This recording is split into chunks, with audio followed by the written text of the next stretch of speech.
వందనాలండి. మీ అందరు బాగున్నారా? మీ పక్కన ఉన్న వారిని పలకరిస్తారా? ప్రేమగా గట్టిగా షేక్ హ్యాండ్ ఇచ్చి కనీసం ఒక నలుగురు ఐదుగురినన్నా పలకరించండి. ఈరోజు మన అంశం ఆరాధన ఆశీర్వాదాలు. చెప్తారా? ఆరాధన ఆశీర్వాదాలు. మనం ఏ విధంగా ఆరాధన చేస్తే మన జీవితాల్లో ఆశీర్వాదాలు వస్తాయో ఒక ముగ్గురు వ్యక్తుల్ని మీ ముందు ఉంచుతాను. ఆ తర్వాత డిసైడ్ అవుదాం మన వాళ్ళ జీవిద్దామా లేదా అనేది. మొదటిదిగా ఒక మాట చెప్తాను మీతో. మన ఆరాధన విధానం దేవుని దృష్టికి అంగీకారంగాను ఆశీర్వాదకరంగాను ఉండాలి, కానీ ఇతరులకి అభ్యంతరకరంగా మాత్రం ఉండకూడదు. మళ్ళీ చెప్తున్నా, జాగ్రత్తగా వినండి. మన ఆరాధన విధానం దేవుని దృష్టికి మహిమ తెచ్చేదిగాను ఆశీర్వాదకరంగాను అంగీకారంగాను ఉండాలి, కానీ ఇతరులకి అభ్యంతరకరంగా మాత్రం ఉండకూడదు. ప్రార్థన. పరిశుద్ధ ప్రేమగల తండ్రి, నీ ఘనమైన నామానికి, ఉన్నతమైన నామానికి వేలాది వందనాలు. మరోసారి మరో ఆదివారం సంఘంగా కూడుకొని మా కుటుంబాలతో మిమ్మల్ని ఆరాధించే ధన్యత భాగ్యం మీరు మా అందరికీ దయచేసి బట్టి నీకు వందనాలు. సంఘం మీది, మీ రక్తంతో కొనబడిన ఈ సంఘం వాక్యం బోధిస్తుండగా నేనుండి మాట్లాడడం కాదు, కానీ నీ ప్రజలతో మీరు మాట్లాడండి. ఎవరెవరికి ఎలాంటి ఆదరణకరమైన మాటలు ఇక్కడ వచ్చిన వారికి అవసరమో మీరు వాళ్ళతో మాట్లాడమని అడుగుతూ ప్రభు యేసు నామంలో అడిగి వేడుకుంటున్నాం తండ్రి, ఆమేన్. ఆదికాండం 6వ అధ్యాయం 9వ వచనం. ఆదికాండం 6వ అధ్యాయం 9వ వచనం. అందరం కలిసి చదువుదామా? గట్టిగా.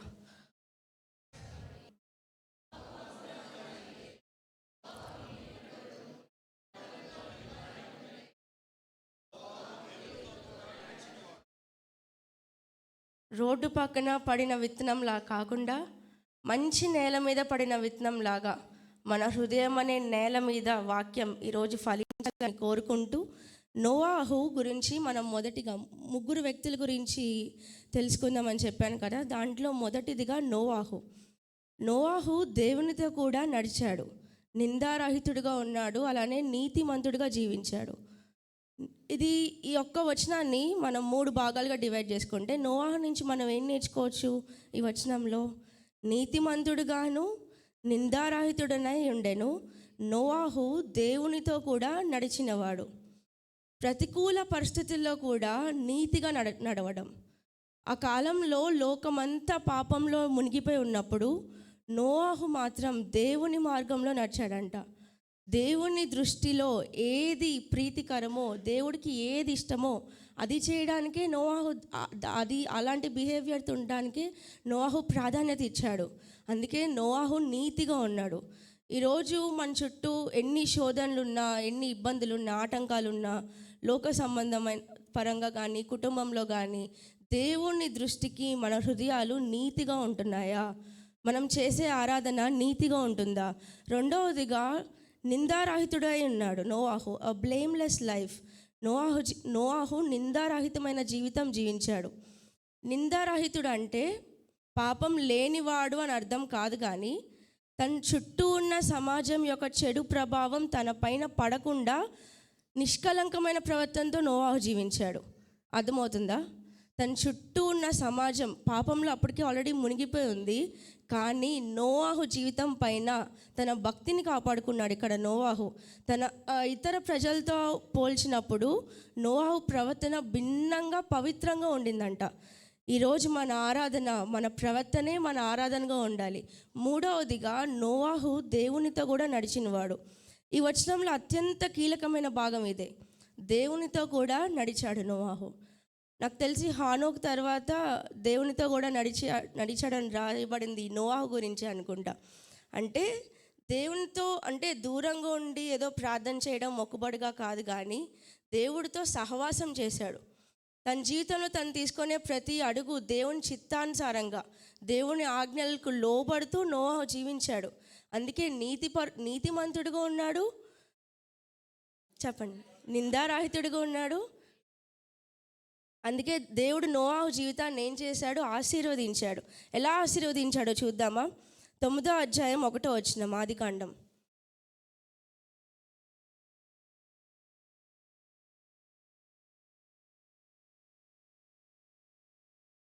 మరియు దేవుడు నోవాహును అతని కుమారులను ఆశీర్వదించి, మీరు ఫలించి అభివృద్ధి పొంది భూమిని నిండించుడి అని వారితో చెప్పెను. లోకమంతా దేవునికి విరుద్ధంగా ఉన్నప్పుడు నోవాహు భక్తిని కాపాడుకున్నాడు.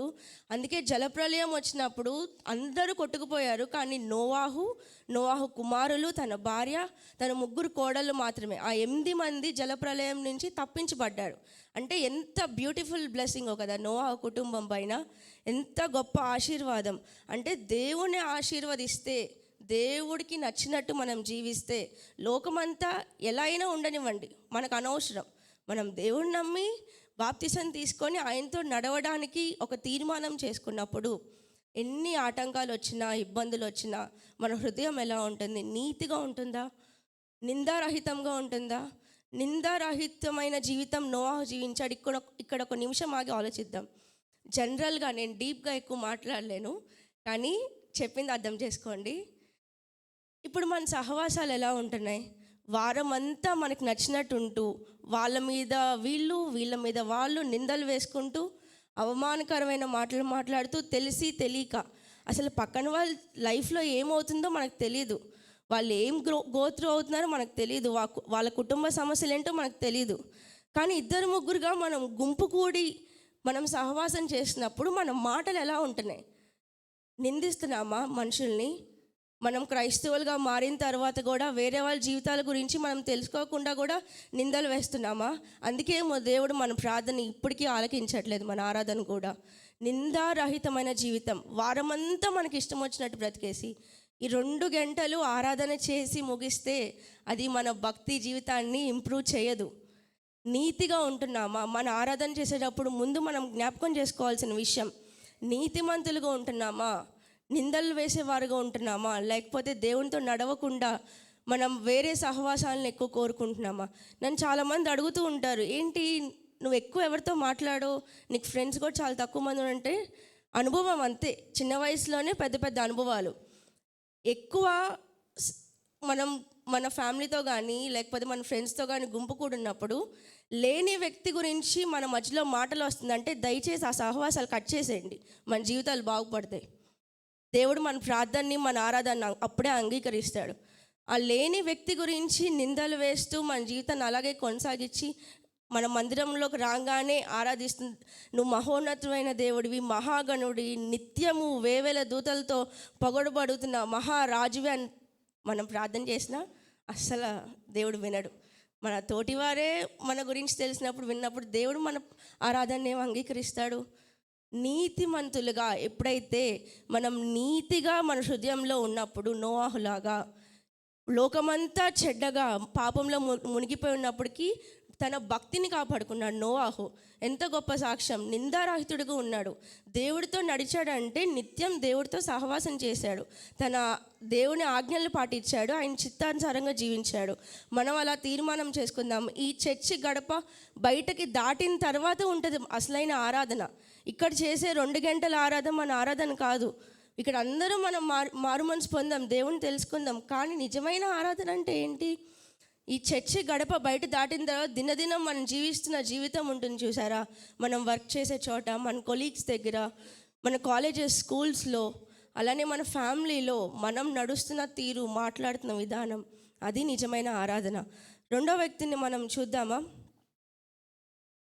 ఆదికాండం 12వ అధ్యాయం 1-2 వచనాలు.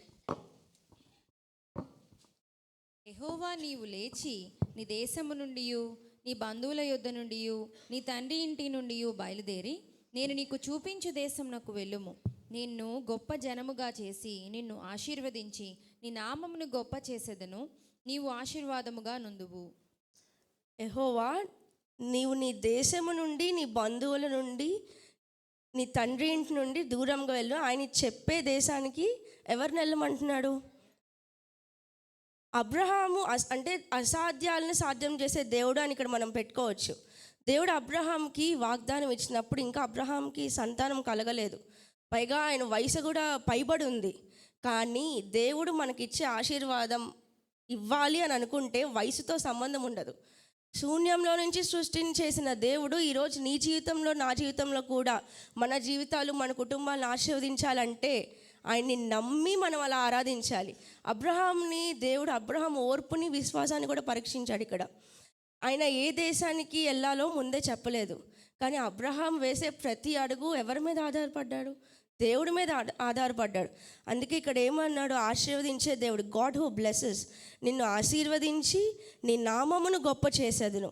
ఇక్కడ హెచ్చించేది దేవుడే. అబ్రహాం ఎప్పుడు తన పేరు కోసం ప్రాకులాడలేదు. కానీ మనల్ని దేవుడికి ఎప్పుడైతే లోబడతామో మనల్ని గౌరవప్రదమైన స్థానంలో ఉంచేది కూడా దేవుడే. అది నమ్మి విశ్వసించి ఆయన మనం ఆరాధించాలి. ఆశీర్వాదకరంగా మార్చే దేవుడు, బీయింగ్ ఎ బ్లెస్సింగ్. ఈ వచనంలో అత్యంత కీలకమైన భాగం ఇదే. నీవు ఆశీర్వాదముగా నొందువు. దేవుడు మనల్ని దీవించేది కేవలం మనకొచ్చే ఆశీర్వాదం. దేవుడు మనల్ని దీవిస్తున్నాడంటే మనం ఒక 10 మందికి ఉపయోగకరంగా ఉండాలని. మనం ఆరాధన చేస్తున్నామంటే, మనల్ని ఆశీర్వదించాలంటే దేవుడు మనతో పాటు ఒక 10 మంది దీవించబడాలని. అంటే దేవుడు మనకిచ్చే కృప, ప్రేమ మనం ఒక 10 మందికి చాటి చెప్తేనే కదా అదే నిజమైన ఆరాధన. అబ్రహాం కూడా ఇక్కడ అదే చేశాడు. ఆయన వయసు పైబడింది, వయసుతో సంబంధం లేదు దేవుడు ఆశీర్వాదానికి. కానీ అబ్రహాం దేవుడు మాట విని విధేయత చూపించి లోబడ్డాడు. ఆయన చెప్పే ప్రదేశానికి తన బంధువుల్ని, తన దేశాన్ని, తనకున్న కంఫర్ట్ జోన్ మొత్తాన్ని విడిచిపెట్టి అబ్రహాం బయలుదేరాడు. అందుకే అబ్రహాంని దేవుడు ఆశీర్వాదకరంగా మార్చాడు. మనం 3వ వ్యక్తిని చూద్దాం. నేను ఎందుకు ఇంత ఫాస్ట్గా క్లోజ్ చేస్తాను అంటే నా ఆరోగ్యం అసలు సహకరించట్లేదు. సంఖ్యాకాండం 25వ అధ్యాయం 13వ వచనం.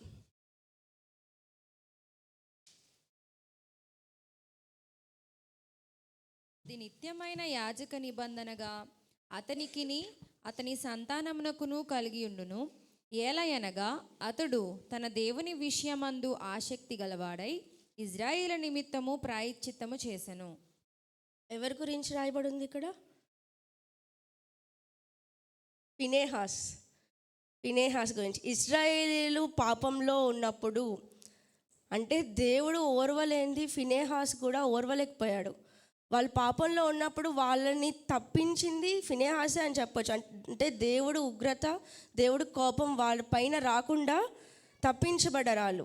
అంటే ఆరాధన అంటే కేవలం మనం పాటలు పాడటమే కాదు. ఫినెహాస్ విషయం చూసుకుంటే ఒక్క వర్డ్ చెప్పచ్చు, he has zeal for God. అంటే ఆసక్తి, దేవుడు పట్ల ఆయనకున్న ఆసక్తి. ఆ ఇజ్రాయేలీలు మొత్తం పాపంలో ఉన్నప్పుడు భక్తిని కనపరుచుకున్నాడు ఫినెహాసు. అందుకే వాళ్ళ పైన వచ్చిన శాపం అంతా కొట్టివేయబడింది. ఇక్కడ ఒక మాట ఉంటుంది, ఎవర్ లాస్టింగ్ కావనెంట్, నిత్యమైన నిబంధన చేశాడు దేవుడు వాళ్ళతో.